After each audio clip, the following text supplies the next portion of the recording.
There was a strange moment in creative work. You ask an AI for an idea, it gives you one.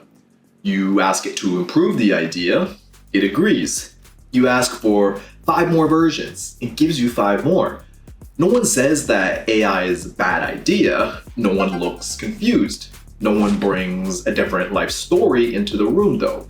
That feels like freedom to some creatives. But it may also be a trap. Because when your only creative partner is a machine, the missing part may not be the human body, it may be the human pushback. Okay, so let me be clear. I'm not saying AI destroys creativity. Despite what your social media algorithm might tell you, the research does not show that. In many tests, AI helps people create more ideas. Sometimes those ideas are even, more creative. But there is another problem. People using AI may start making ideas that look or may sound more like each other. The work may get faster and the work may even get better, but it can also become less unique. Today, we are looking at what happens when creators work only with AI. We will look at the creative friction, the AI mirror, social skills, and the strange problem of perfect results. Then we will look at a different approach, one that keeps AI in the workflow but brings human perspective back at the moments where it matters the most. And that's the idea behind Ampliara's human perspective approach. But first, if you're new here and this is your first time seeing my face, well, let me introduce myself. My name is RJ. I am an AI researcher and a technologist who believes AI should enhance human capabilities, as opposed to automate or replace them. If that also sounds like you, be sure to hit that subscribe button, don't forget to like, and also please ring that notification bell as it really helps out the channel. Okay, so let's get into the problem with the partner who never says no. So human brainstorming is not smooth. Someone interrupts you, someone misunderstands you, someone says, I don't think that works. Sure, it can be annoying, and even sometimes it hurts a little, but that friction is useful. A human partner does not only respond to your words, they respond from their own life. They bring memories, taste, fears, and strange ideas of their own. That is where new ideas often begin to form. AI works differently. It is designed to help, and it usually takes, your idea to make it work. It gives you options instead of resistance, and that's useful when you need speed. But it can also create a reward loop. You type a prompt, you get an answer, and you feel a small hit of progress. Then you type another prompt, and soon the goal may end up changing.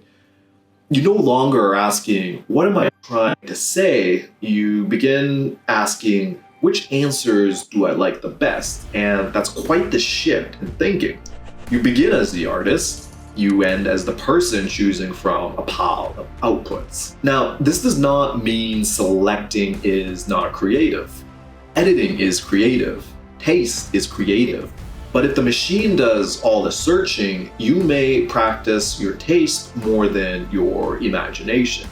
AI can act like a mirror. It reflects your instructions, your past work, your favorite style, and that is often helpful.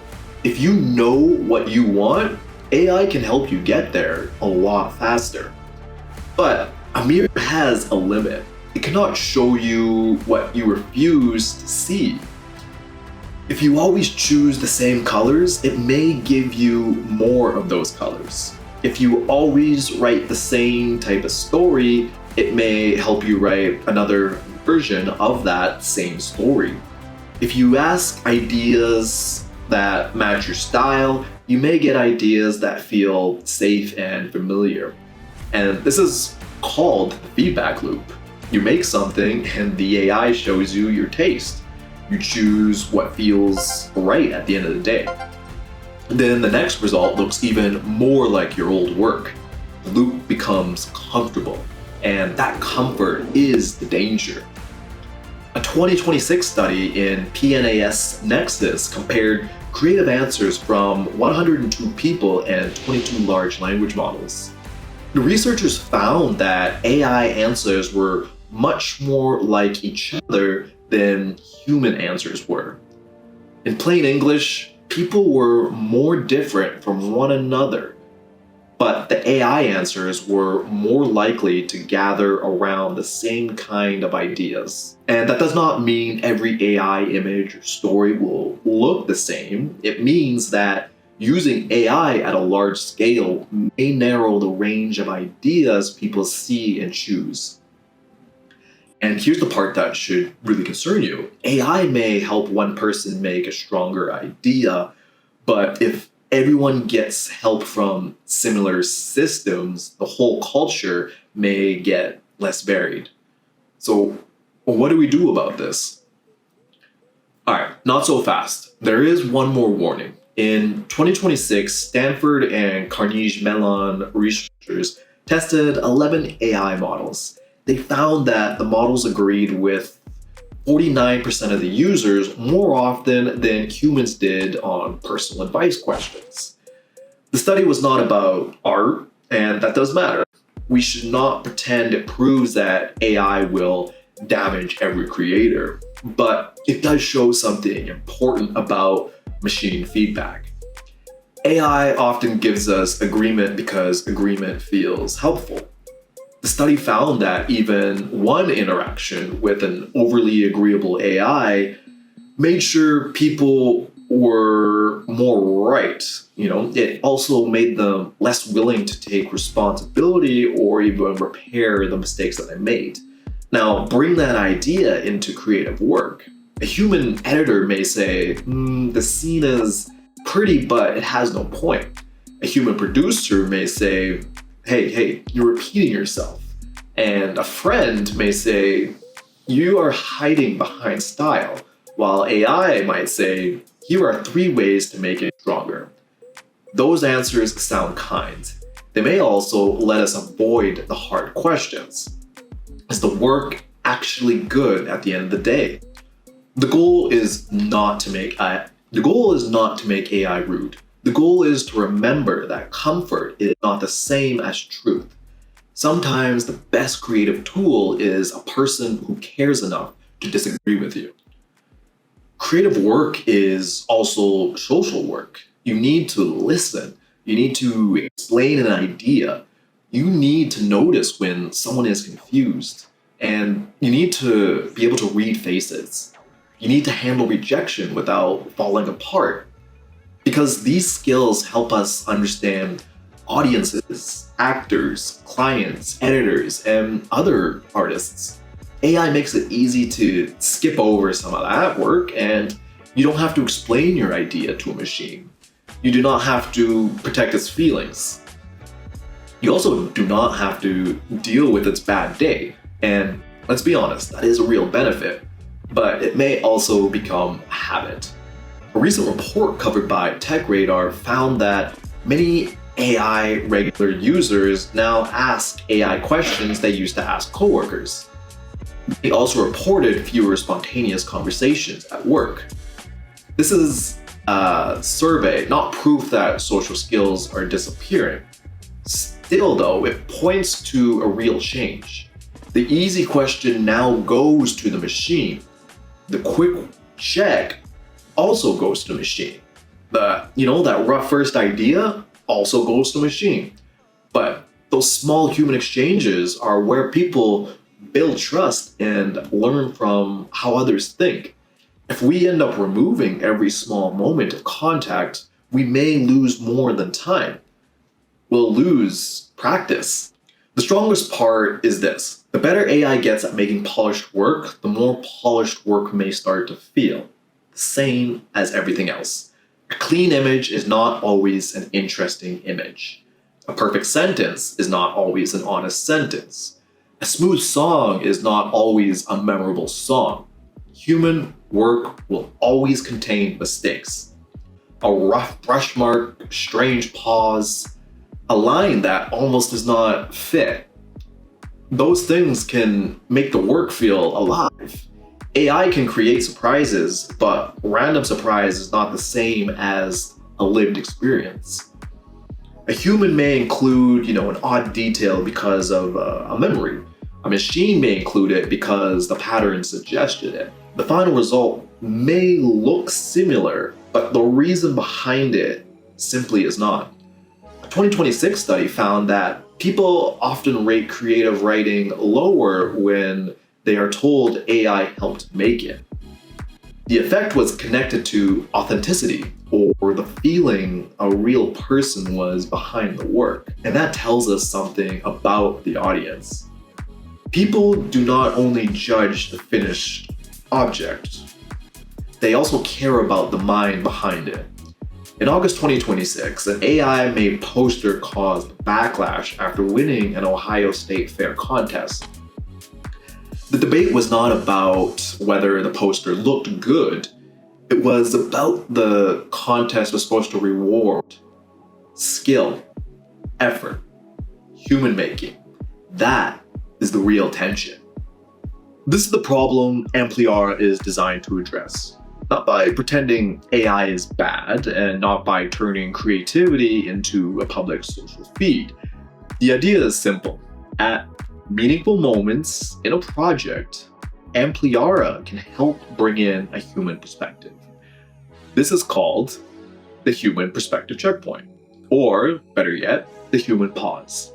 It is not meant to appear every few minutes, and it is not another promotional card either. It should appear only when two things are true. First, there is a real need for outside perspective and expertise. And second, the work has reached a meaningful creative or decision point.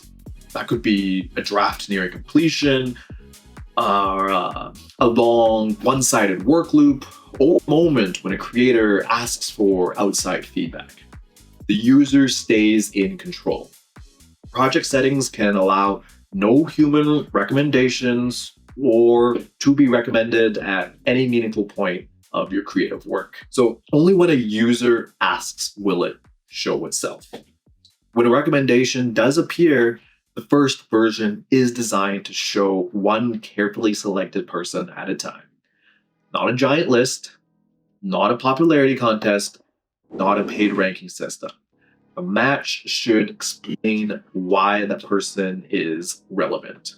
It should also use evidence that person chose to share, such as a selected portfolio, a linked GitHub account, or even a professional profile and specific case work study examples. And that evidence does not mean Ampliara is certifying that person as an expert. It only means the match is supported by the evidence that was made publicly visible. And I want to be clear, that distinction does really matter. A real human recommendation is not the same as Ampliara expert mode. Expert mode is still AI, and it should never be presented as a human participant. The network is private by design. It is not a public directory, it is not a marketplace, and it does not rank people by followers, popularity, or money. Contract and collaboration happen off-platform with a clear safety notice. Users should verify, identify all claims for themselves, and they should not share sensitive information. Passwords, money, or private project material simply because someone has recommended that participant. Ampliara is not trying to force more social activity. Ampliara is not trying to force more social activity into your day. It's trying to bring in the right human perspective at the right moment. AI is not the enemy of creativity. Creative isolation is the bigger risk. A workflow that gives you speed, agreement, and endless options can feel perfect. But perfect systems do not always create brave work. Sometimes the useful thing is the person who interrupts you, the person who misunderstands you, And most importantly, the person who says no. That tension is not a flaw in the creative process. It is part of the process. Use AI as a tool. Keep people as partners. And keep enough struggle in the work that someone can still feel a human mind behind it. Once again, if this problem sounds familiar, give Ampliara a go. Use it to build your work with AI, but keep room for outside perspective and honest feedback, but also human judgment. And tell us what you think. When should a creative project ask for human input? My name is RJ. I appreciate your time. And most importantly, happy building and happy creating.